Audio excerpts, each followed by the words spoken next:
Hello friend, कैसे हो आप सभी लोग। I hope all of you are doing well. आज हम पॉलिटी का न्यू चैप्टर स्टार्ट करते हैं। Making of constitution of India. हमारे देश का जो संविधान है उसको कैसे बनाया गया, किसने बनाया, ठीक है, क्यों बनाया, तो ये सब चीज़ों के बारे में थोड़ा सा देखते हैं।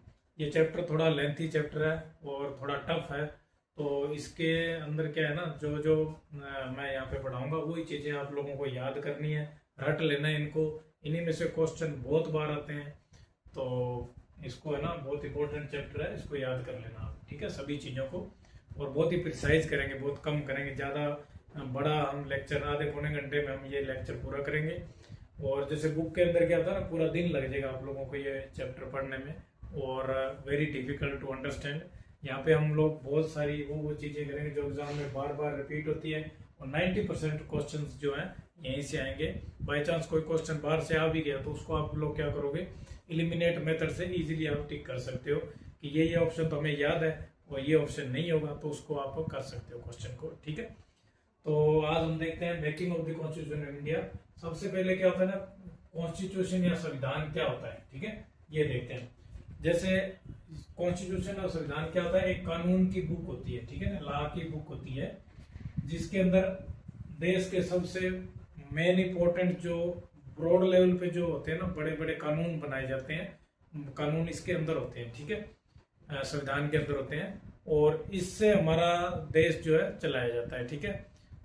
जैसे ये क्या होता है, supreme law of the country, ठीक है। इसकी डेफिनेशन हम लोग याद करेंगे, book of the supreme law of the country, ठीक है।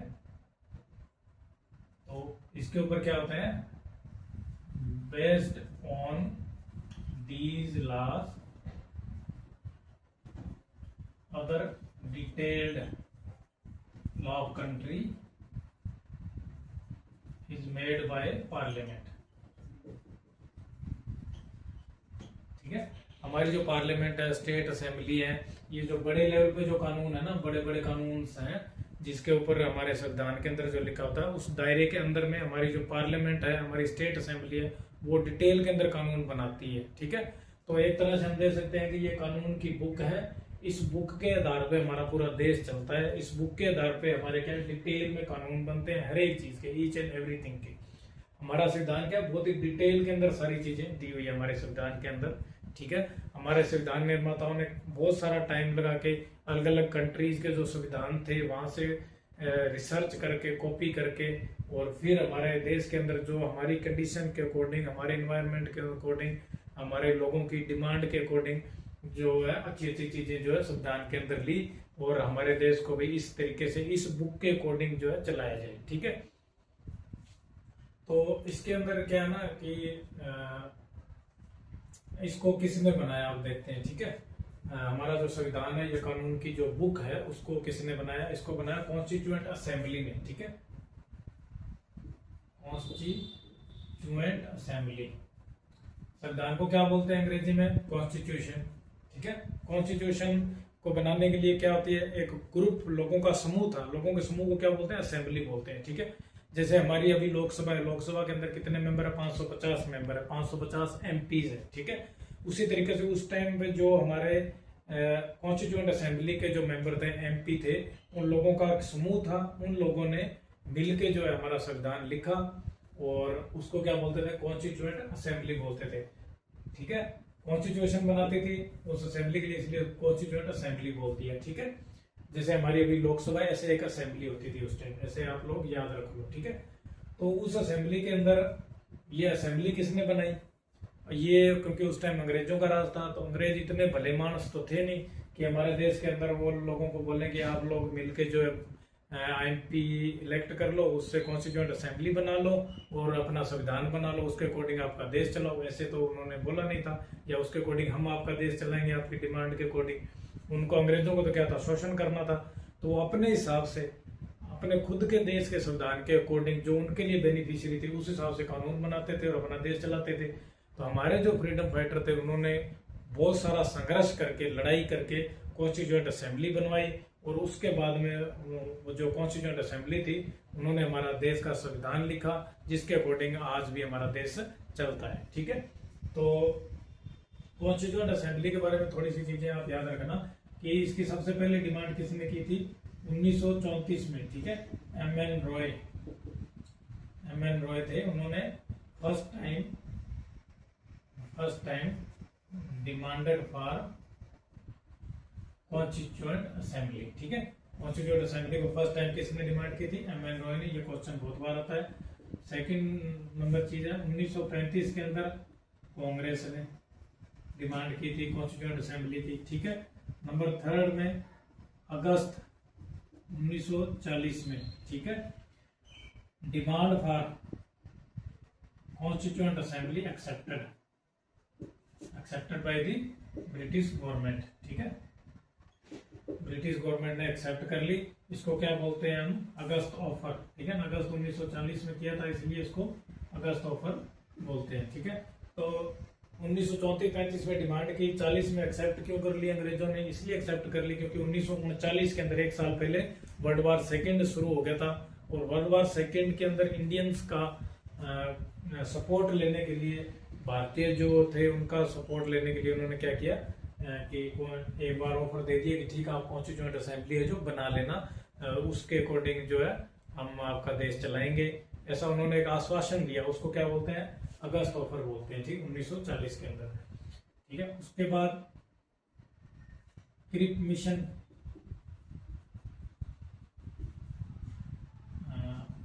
1900 डेट लिख लो पहले आप, 1942 के अंदर क्रिप मिशन।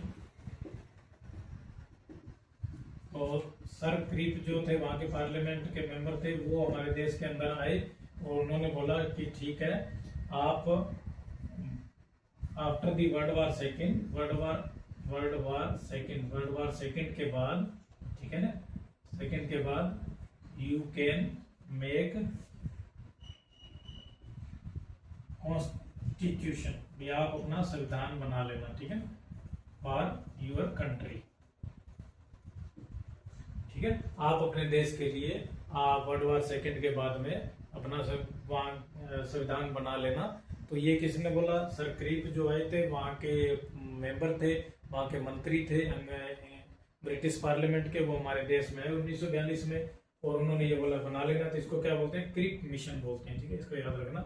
सर क्रिप हमारे देश में आए, वर्ल्ड वार सेकेंड आए, और उन्होंने बोला कि आफ्टर वर्ल्ड वार सेकेंड जब खत्म हो जाएगी उसके बाद आप अपना संविधान बना लेना। उनको ये था कि हमें ये किसी तरीके से जो इंडियंस हैं वो सपोर्ट करें और हम जो वर्ल्ड वार सेकेंड जीत सकें। ठीक है, और उसके बाद आया था 1946 के अंदर कैबिनेट मिशन। पहले बार क्या था, क्रिप मिशन, अकेले मंत्री आए थे, एक ही पर्सन आए थे। ठीक है, उसके बाद क्या, कैबिनेट के 5-6 लोग आए थे, इसलिए पूरे 5-6 लोग आके बोले कि आप कॉन्स्टिट्यूएंट असेंबली बना लेना। ठीक है, और परमिशन दी इंडियंस को कि हाँ ठीक है कॉन्स्टिट्यूएंट असेंबली आप बना लो। ठीक है, तो कैबिनेट मिशन आया 1946 के अंदर।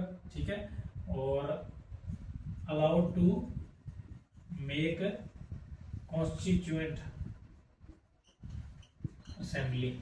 ठीक है, और उसी के बेस पे नवंबर 1946 के अंदर कॉन्स्टिट्यूएंट असेंबली बनी। ठीक है, कॉन्स्टिट्यूएंट असेंबली जो है फॉर्म हुई नवंबर 1946 में, ये आप याद रखना। ठीक है, तो इन सब चीजों को है ना आपको जैसे याद रखनी है। सबसे पहले 1934 में एम एन रॉय ने, 35 के अंदर 34 में एम एन रॉय ने, 35 में कांग्रेस ने, फिर 1940 में क्या बोलते हैं उसको, अगस्त ऑफर, फिर क्रिप 42 में क्रिप मिशन, फिर कैबिनेट मिशन। इनको याद रखना, क्रिप मिशन पहले एक आदमी आया, उसके बाद में पूरा कैबिनेट आया। ठीक है, ऐसे आप लोग याद रख लेना सिक्वेंस के अंदर। ये कई बार मैच दी कॉलम भी आ जाता है, क्रिप मिशन कब आया, कैबिनेट मिशन कब आया, सामने ईयर्स दिए रखेंगे या उनकी सिक्वेंस के बेस पे कई बार क्वेश्चन आ जाता है। तो इन सब चीजों को आप लोग नोट कर लो और इनको याद कर लो। ठीक है, अब नेक्स्ट देखते हैं कि जब कॉन्स्टिट्यूएंट असेंबली बन गई तो उसके कितने मेंबर थे। ठीक है, और उन्होंने कैसे कैसे उन मेंबर्स का सिलेक्ट हुआ, ये थोड़ा सा ब्रीफ में हम देखते हैं। ठीक है, तो नवंबर 1946 में कॉन्स्टिट्यूएंट असेंबली बनी, ठीक है, कॉन्स्टिट्यूएंट असेंबली बन गई। उसके अंदर अब कितने मेंबर थे उस टाइम में? क्या था ना, ब्रिटिश, हमारे देश के अंदर दो टाइप के एरिया गवर्न होते थे। एक तो था ब्रिटिश इंडिया, ठीक है, एक था प्रिंसली स्टेट। कुछ जो डायरेक्टली ब्रिटिश के कंट्रोल में होता था, जो एरिया ब्रिटिश ने एनेक्स कर लिया था, जिसपे पूरा कब्जा कर लिया था, और ब्रिटिश साम्राज्य के अंडर में आता था, उसको क्या बोलते थे? British India. और कुछ एरिया होता था जो प्रिंसली स्टेट होते थे, उनको राजा महाराजा वहां के कंट्रोल करते थे, उनको ऑटोनॉमी दे रखी थी कि आप अपने हिसाब से इस एरिया को गवर्न करो और हमें जो है टैक्स वगैरह दे दो, ठीक है। तो ब्रिटिश को वो क्या करते थे? टैक्स वगैरह देते थे।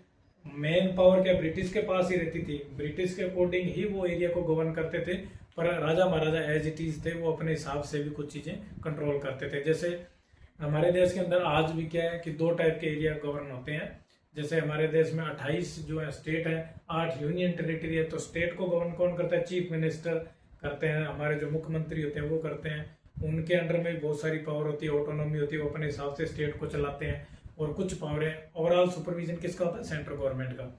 इसी तरीके से जो यूनियन टेरिटरी थी वो डायरेक्टली सेंटर के कंट्रोल में आती है। उसमें जो होता है ज्यादा कंट्रोल सेंट्रल गवर्नमेंट का रहता है, और सेंट्रल गवर्नमेंट अपने हिसाब से वहाँ पे यूनियन टेरिटरी को गवर्न करती है। जैसे चंडीगढ़ है, लक्षद्वीप है, और ये सब जो यूनियन टेरिटरी है।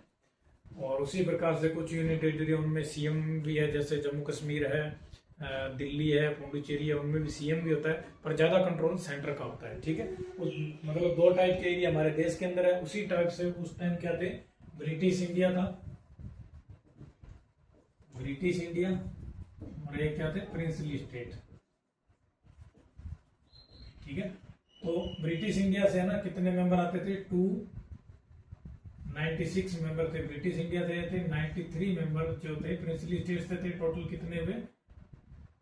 389, ठीक है, 389 टोटल मेंबर थे। जैसे हमारे अभी लोकसभा के अंदर 550 मेंबर है, उस टाइम में तो हमारी कॉन्स्टिट्यूएंट असेंबली थी, उसके अंदर 389 सीट्स थी, ठीक है। टोटल ये जो है ना सीट अलाउड की गई थी। जैसे हमारे लोकसभा के अंदर 550 जो सीट्स अलाउ की गई है, उसी इतनी सीटें थी, ठीक है। कॉन्स्टिट्यूएंट असेंबली जब नवंबर 1946 के अंदर बनाई गई थी उसके अंदर, ठीक है। तो इनमें से क्या हुआ ना कि ये अलग अलग एरिया से कॉन्स्टिट्यूएंसी होती थी। जैसे हमारे अभी अलग अलग कॉन्स्टिट्यूएंसी अलग अलग स्टेट के अंदर, ठीक है, जहाँ से एक एक एमपी जो इलेक्ट होके आते हैं, उसी प्रकार से लगभग 10-12% लोगों को वोटिंग राइट होते थे। तो वो अपने में से कुछ जो है इलेक्ट करके जो है एमपी को वहाँ पे उस टाइम कॉन्स्टिट्यूएंट असेंबली में भेजते थे। और कुछ होते थे जो प्रिंसली स्टेट है ना, ये जो राजा महाराजा थे, वो अपने राज्य में से एक person as a MP, as a constituent assembly का मेंबर वहां पे भेजते थे, ठीक है। तो आप लोग याद रखना कि ये तो डायरेक्ट क्या थे? इलेक्टेड थे, इनका तो इलेक्शन होना था, और ये क्या थे? नॉमिनेटेड थे। आज भी हमारे देश में जो एमपी होते हैं कुछ डायरेक्टली लोकसभा से इलेक्टेड होते हैं, ठीक है, और 12 जो एमपी है वो राष्ट्रपति क्या नॉमिनेट करते हैं, ठीक है, अलग अलग फील्ड से, आपको ये सब पता ही होगा। तो उसी तरीके से हमारे देश के उस टाइम भी क्या थे? ये तो इलेक्टेड होते थे, जो ब्रिटिश के अंडर में आते थे। लिमिटेड इलेक्शन होता था, कुछ लोगों को वोटिंग राइट होते थे और वोट डाल के अपना एमपी इलेक्ट करते थे। और ये क्या थे? नॉमिनेटेड होते थे, राजा महाराजा अपने एक एक प्रतिनिधि जो है एक राज्य में से भेजते थे, ठीक है। और उसके बाद में जस्ट ए मिनट, तो उसके बाद में क्या हुआ कि पाकिस्तान की डिमांड बढ़ गई कि पाकिस्तान बोला कि हम तो हमारी अलग कॉन्स्टिट्यूएंट असेंबली होगी, हम हमारा देश अलग करेंगे, देश का विभाजन की बातें चलने लगी। तो उसके बाद कुछ जो सीट्स थी वो पाकिस्तान के पास चली गई। और हमारे देश में, इंडिया में कितनी बची उस टाइम? हमारे देश में जो ब्रिटिश इंडिया था ना, वहां से बची 229, और जो प्रिंसली स्टेट थे वहां से 70, और टोटल जो होगी कितनी हुई? 299 सीट्स बच गई, ठीक है। 299 सीट इंडिया के अंदर बच गई। पाकिस्तान में कितनी गई वो जाने दो, वो क्वेश्चन यूजुअली नहीं आता, और ये आ भी गया तो इनका डिफरेंस कर देना आप। मेन आपको डाटा जो याद रखना है वो ये याद रखना है, ठीक है। इंडिया के अंदर कितनी बची? फिर इंडिया के अंदर 299 बच गई, ये सीट्स बच गई, ठीक है। तो इन सीटों में से ये क्या थे? नॉमिनेटेड थे, दे डिड नॉट ज्वाइन, क्योंकि किसी राजा बोले कि हम तो भी कॉन्स्टिट्यूएंट असेंबली का पार्ट नहीं बनेंगे, हम तो हमारा इंडिपेंडेंट रहेंगे, हम क्यों हमारा प्रतिनिधि भेजे और लोकतंत्र वगैरह बनाए, क्योंकि उनको ये था कोई भी आदमी अपनी पावर क्यों छोड़ना चाहेगा, जो पीढ़ी दर पीढ़ी पावर है, उनका बेटा राजा फिर बेटा राजा ऐसे बनते रहेंगे, तो they did not send the nominated person to the constituent assembly, तो दे रिफ्यूज हो गए। तो बचे कितने 229, ठीक है ना। इनका इलेक्शन हुआ, ठीक है ना, 229 सीट्स पे इलेक्शन हुआ, ठीक है। और इलेक्शन में से अलग अलग पार्टी जैसे कांग्रेस है, अदर पार्टी है, और उस टाइम जो कुछ इंडिपेंडेंट थे वो अलग अलग लोग जीत के आए और कॉन्स्टिट्यूएंट असेंबली बनी, ठीक है। तो ये जब जीत के आए कॉन्स्टिट्यूएंट असेंबली बनी, उसकी डिटेल हम ज्यादा नहीं करेंगे, बस इतना 229 का इलेक्शन हुआ, ठीक है। तो हमारी कॉन्स्टिट्यूएंट असेंबली क्या थी, elected as well as nominated, ठीक है, दोनों थे इसके अंदर, ठीक है, इलेक्टेड भी थे और नॉमिनेटेड भी मेंबर थे। अब ये जो असेंबली बन गई, इन्होंने जैसे हमारे लोकसभा के इलेक्शन होता है तो पार्लियामेंट के अंदर सभी लोग नए एमपी जो जाके बैठते हैं, तो फर्स्ट टाइम जब सीटिंग होती है तो उनमें से जो ओल्डेस्ट पर्सन होता है उसको क्या बोलते हैं, एक बार हेड बना देते हैं, चेयरमैन बना देते हैं या स्पीकर बना देते हैं फर्स्ट मीटिंग के लिए, ठीक है। इसको कहां से कॉपी किया गया, फ्रेंच प्रैक्टिस, फ्रेंच के अंदर ये प्रैक्टिस थी कि जो भी असेंबली इकट्ठी हुई, फर्स्ट जो परमानेंट हेड है ना उसको इलेक्शन के लिए जो बैठती है कमेटी, तो उसके अंदर जो सबसे ओल्डेस्ट पर्सन होता है उसको क्या बना देते हैं, हेड बना देते हैं। तो ये जो हेड बने यहाँ पे जब ये बैठी कमेटी, तो वहां पे एक हेड टेम्परेरी बने, और वो टेम्परेरी जो हेड थे वो क्या थे, फ्रेंच प्रैक्टिस थी, ठीक है, ये याद रखना आपको। और उन्होंने जब फर्स्ट मीटिंग हुई तो परमानेंट हेड जो है इलेक्ट किया इस असेंबली का, जैसे हमारे स्पीकर का इलेक्शन होता है उसी प्रकार से, ठीक है। तो ये फर्स्ट मीटिंग कब हुई, first meeting of the constituent assembly 9 दिसंबर 1946, ठीक है, 9 दिसंबर 1946 को फर्स्ट मीटिंग हुई, ठीक है। उसके अंदर हेड कौन थे या टेम्परेरी हेड कौन थे, उसके टेम्परेरी हेड कौन थे, डॉक्टर सच्चिदानंद, ठीक है ना, सच्चिदानंद सिन्हा, ठीक है, डॉक्टर सच्चिदानंद सिन्हा जो थे ना वो टेम्परेरी हेड थे। और ये क्यों हेड थे, क्योंकि ओल्डेस्ट पर्सन थे और फ्रेंच प्रैक्टिस थी। हमने फ्रेंच से, जो फ्रांस का जो सिस्टम है ना वहां से कॉपी किया था। तो डॉक्टर टेम्परेरी हेड कौन थे, डॉक्टर सच्चिदानंद सिन्हा ओल्डेस्ट पर्सन थे और फ्रेंच प्रैक्टिस थी, इसको आप याद रखना, ठीक है, फर्स्ट मीटिंग के टाइम। वो इन्होंने क्या था, इलेक्टेड हेड कह लो, चेयरमैन कह लो, इलेक्टेड हेड या चेयरमैन कौन थे कॉन्स्टिट्यूएंट असेंबली के, ठीक है, डॉक्टर राजेंद्र प्रसाद,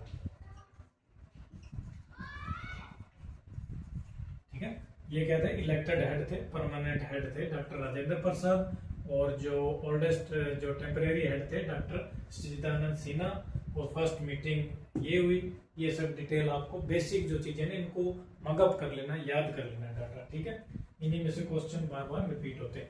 तो ये हमारी कॉन्स्टिट्यूएंट असेंबली बन गई।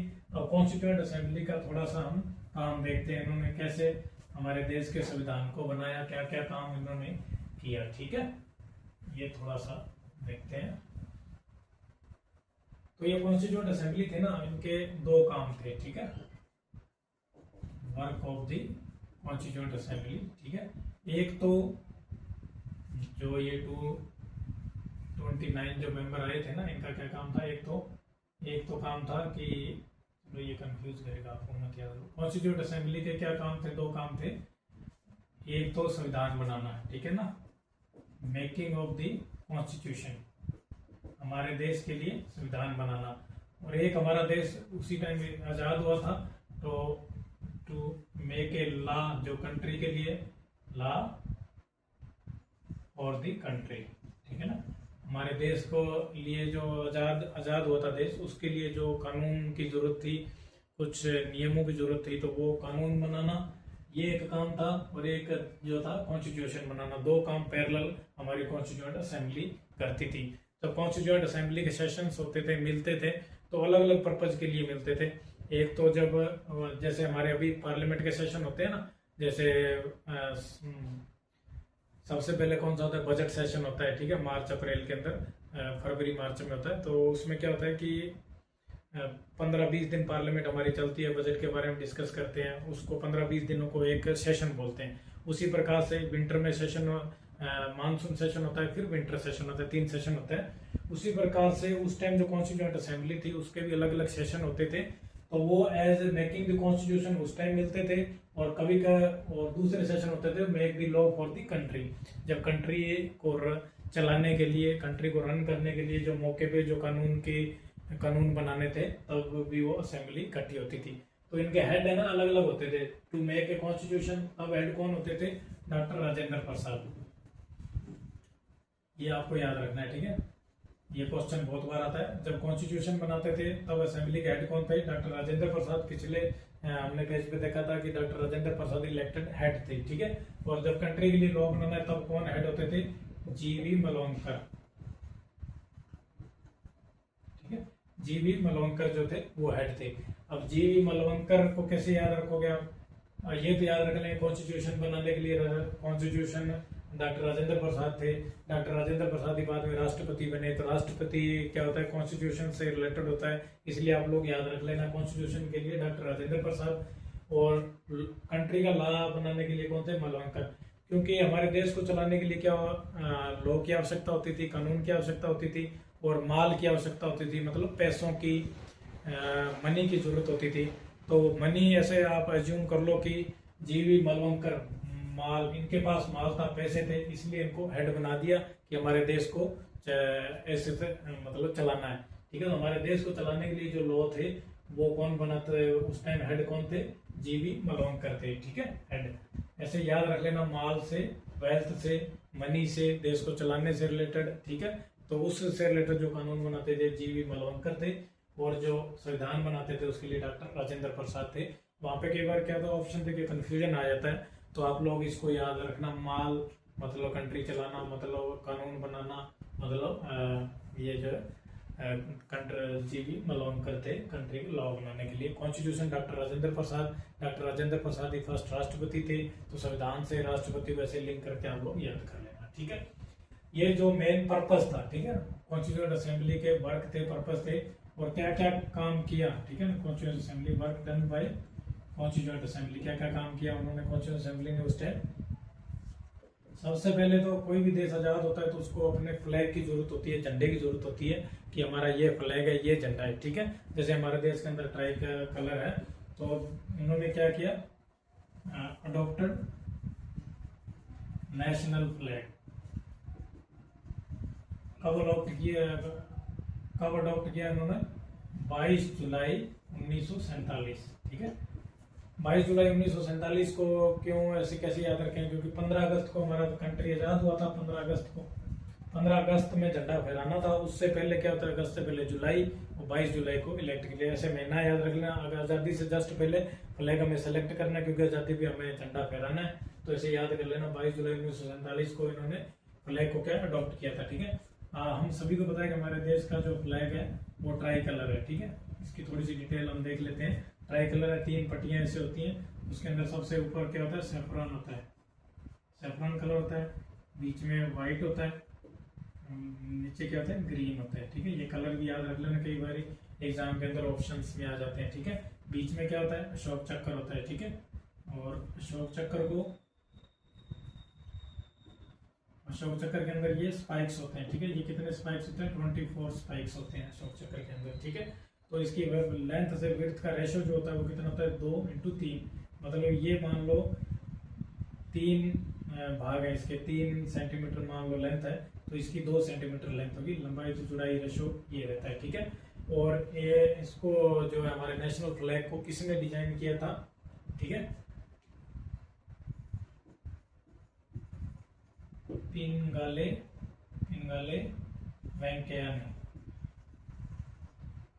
वेंकैया ने हमारे नेशनल फ्लैग को क्या डिजाइन किया था, ठीक है।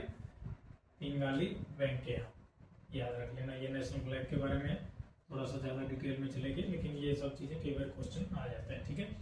नेशनल फ्लैग अडॉप्ट कर लिया, फिर नेशनल अडॉप्टेड, कॉन्स्टिट्यूएंट असेंबली ने क्या किया, adopted national anthem and national song. हमारे देश का एक सॉन्ग होना चाहिए, एक एंथम होना चाहिए, तो उसको भी अडॉप्ट किया। कब किया इन्होंने, 24 जनवरी 1950 को, ठीक है। 26 जनवरी 1950 को हमारा क्या संविधान जो है लागू हुआ था, ठीक है। ये जो कानून की बुक है वो लागू हुई थी।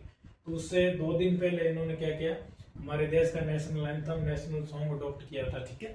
कि हमारा देश के मतलब ये मतलब 26 जनवरी मनानी थी, उस टाइम पे कौन सा नेशनल एंथम चलेगा, कौन सा सॉन्ग चलेगा, उस हिसाब से आप लोग याद कर लेना कि 2 दिन पहले इन्होंने ये जो है किया था, ठीक है। हमारा नेशनल एंथम कौन सा है, आप सभी लोग कमेंट में लिखो, जन गण मन, ठीक है, जन गण मन। और किसने लिखा था हमारा जन गण मन, रविंद्रनाथ टैगोर ने, ठीक है। रविंद्रनाथ टैगोर ने जन गण मन लिखा था, ठीक है। हमारे देश का नेशनल सॉन्ग कौन सा है, लिखो कमेंट में, वंदे मातरम। वंदे मातरम किसने लिखा था, बंकिम चंद्र चटर्जी, ठीक है, बंकिम चंद्र चटर्जी ने, ठीक है। बंकिम चंद्र चटर्जी ने हमारा ये नेशनल सॉन्ग लिखा था। और नेशनल एंथम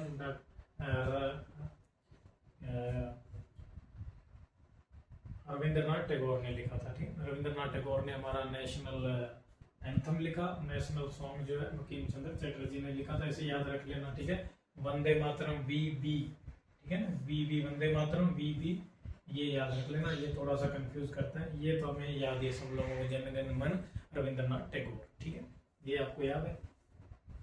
और उसके बाद कॉन्स्टिट्यूएंट असेंबली ने तीसरा काम क्या किया था, नेशनल एंथम हो गया, नेशनल सॉन्ग हो गया, उसके बाद में उन्होंने राष्ट्रपति का इलेक्ट किया, राष्ट्रपति को, ठीक है। थर्ड वर्क क्या था, elected the president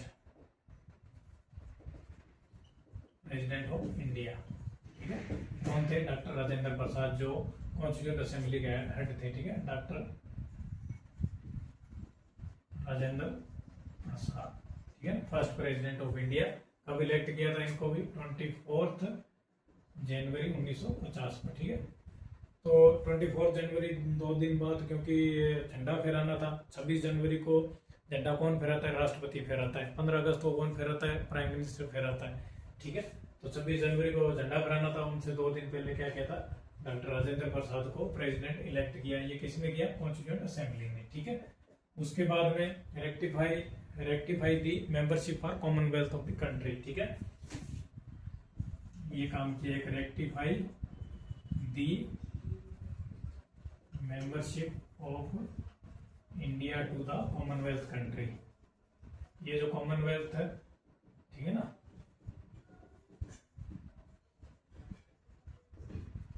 Commonwealth country का जो समूह है, ठीक है, उनका जो मेंबरशिप है वो रेक्टिफाई की थी, ठीक है। कॉमनवेल्थ कंट्री कौन सी होती है, ये वो कंट्रीज होती हैं जो अंग्रेजों के अंडर में थी, जिन पे अंग्रेजों का राज था, ठीक है, उसको कॉमनवेल्थ बोलते हैं। जैसे कॉमनवेल्थ गेम भी होते हैं, उन्हीं कंट्रियों का जो समूह है जिन पे अंग्रेजों का राज था, उनको क्या बोलते हैं, कॉमनवेल्थ कंट्री बोलते हैं।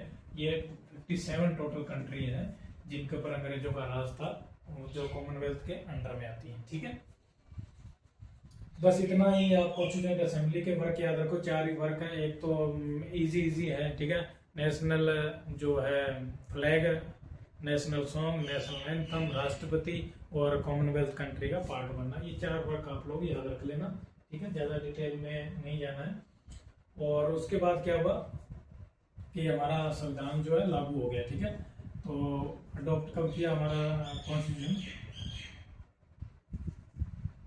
कॉन्स्टिट्यूशन अडॉप्ट कब हुआ, 26 जनवरी 1950 को हमारा संविधान जो है शुरू हो गया, लागू हो गया, ठीक है। तो ये क्वेश्चन भी कई बार एग्जाम में आ जाता है कि हमारा संविधान को कब अडॉप्ट किया गया था, ठीक है। उसके बाद में एक चीज और याद रख लो, टाइम पीरियड कितना लगा था। वहाँ पे जो सेशन हमने अभी देखा था, विंटर सेशन में ये सेशन ऐसे होते थे, तो कितने सेशन हुए थे, 11 सेशन हुए थे कॉन्स्टिट्यूएंट असेंबली के, ठीक है, 11 सेशन हुए थे। और कितने टाइम में हमारा कॉन्स्टिट्यूशन बना 2 साल 11 मंथ और 18 डेज में, ठीक है। 18 डेज के अंदर हमारा देश का जो संविधान है बना, ठीक है। 2 साल 2 ईयर 11 मंथ एंड 18 डेज में, ठीक है। बहुत लंबा टाइम था। और ये जो टाइम है ना, मतलब आप ऐसे याद कर लें, 3 साल से 12 दिन कम, 3 साल से 12 दिन कम हमारे देश का संविधान बनाने में लगा। 2 साल 11 मंथ 18 डेज, ठीक है।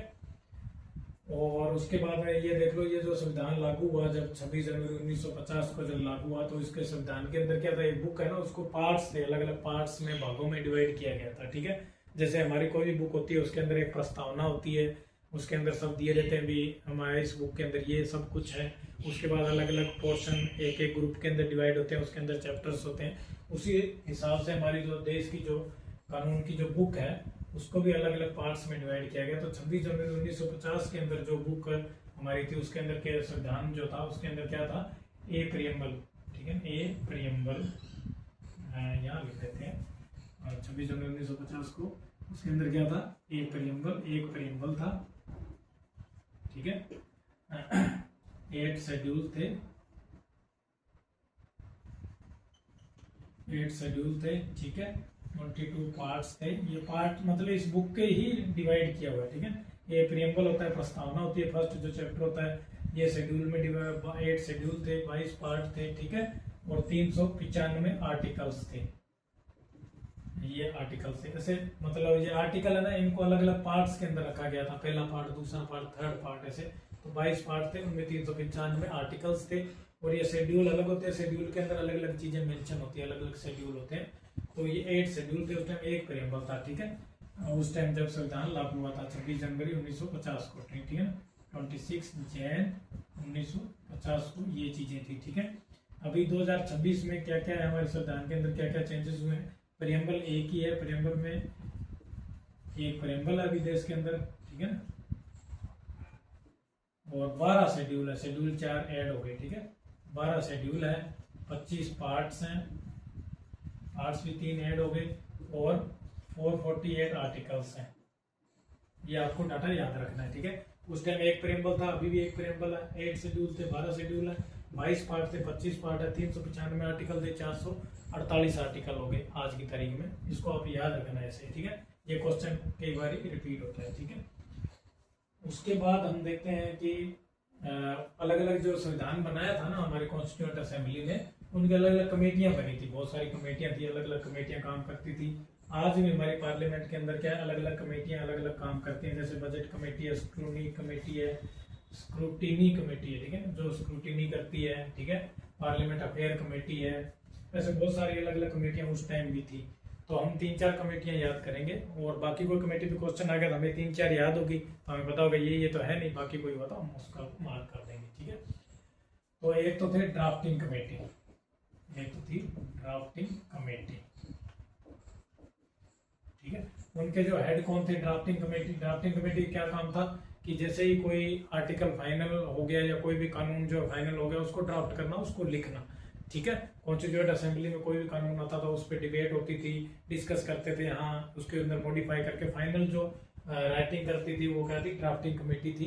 तो उनके हेड कौन थे, ये हम सभी को पता है, डॉक्टर B.R. अम्बेडकर साहब थे, ठीक है। Doctor B.R. अम्बेडकर साहब क्या थे, हेड थे ड्राफ्टिंग कमेटी के, ठीक है। उसके बाद जो दूसरी कमेटी थी, ये थी steering committee.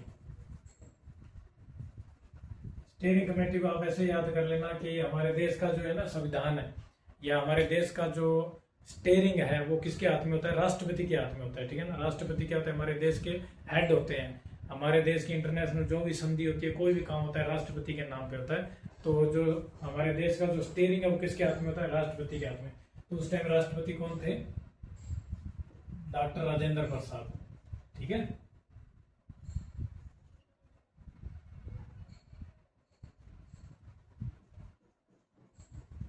Doctor Rajendra Prasad, ठीक है, वो हेड थे स्टीयरिंग कमेटी। मतलब देश की स्टीयरिंग किसके पास होगी, राष्ट्रपति के पास, ठीक है। तीसरी कमेटी थी पावर कमेटी। पावर कमेटी हमारे देश की जो असल पावर है किसके पास होती है, प्राइम मिनिस्टर के पास होती है। तो इस टाइम प्राइम मिनिस्टर कौन थे, पंडित जवाहरलाल नेहरू, ठीक है। पंडित जवाहरलाल नेहरू। तो ये पावर कमेटी के हेड थे पंडित जवाहरलाल नेहरू। ऐसे याद कर लेना आपके हमारे देश के अंदर रियल पावर किसके हाथ में होती है? प्राइम मिनिस्टर के पास होती है। तो प्राइम मिनिस्टर के पास मतलब उस टाइम कौन थे prime minister? Doctor Pandit Jawaharlal Nehru. तो ऐसे याद रखना पावर कमेटी के हेड कौन थे? पंडित जवाहरलाल नेहरू। बस ये 3 कमेटियां आप याद कर लेना। बाकी कोई कमेटी पे क्वेश्चन आएगा तो हमें ये तीनों रटी होंगी तो इजीली हम जो है मार्क कर देंगे। यदि सभी कमेटियां याद करने लगेंगे तो थोड़ा डिफिकल्ट हो जाता है। ठीक है, तो इतनी सारी चीजें आप लोग जो मगअप कर लो, याद कर लो। ठीक है, इन्हीं में से ज्यादातर क्वेश्चन आएंगे। यदि इससे बाहर भी कोई क्वेश्चन आया तो उसको आप लोग इजीली मार्क कर सकते हो एलिमिनेट करके। ठीक है, so thank you so much.